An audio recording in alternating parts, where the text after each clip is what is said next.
Hindi tayo, wala rin sa Mr. Performance! Again, 1, 2, 3. Mr. Performance! Okay, magkabisi na sa ato. Picture ta, picture. Okay, this one. Okay, picture. Magyangyo si Atty. Regine Ramos Rodriguez.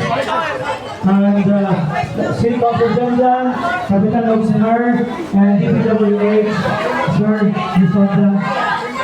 Okay.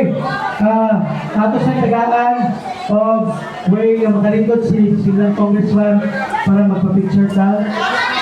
Okay, kwanta ribbon cutting. Ato mga kamera. On the count, mag-countag 1, 2, 3. 1. Okay guys, yung count.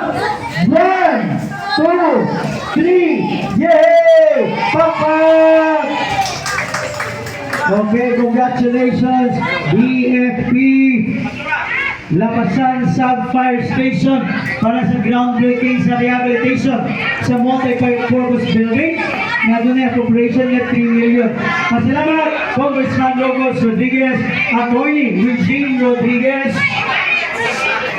City Councilor Jan Rodriguez, Paganatong Kapitan Julito Ogsemel, Kagawad Mark Anthony Bustamante, Kagawad Yulyong Bakunga, Kagawad Shiva Kandayan, Kagawad Sheila Shai Pinya, Kagawad SK Chair Mark Vincent Malata. Salamat sa sir. Kamay, Fire Marshal din eh. Isa yung Fire Marshal sa inyo dua. RJ Jeffrey. Sir, kung sa inyo makasulti, bahit mo naning kuhan naman yun, na cutting naman yun, na ground naman yun.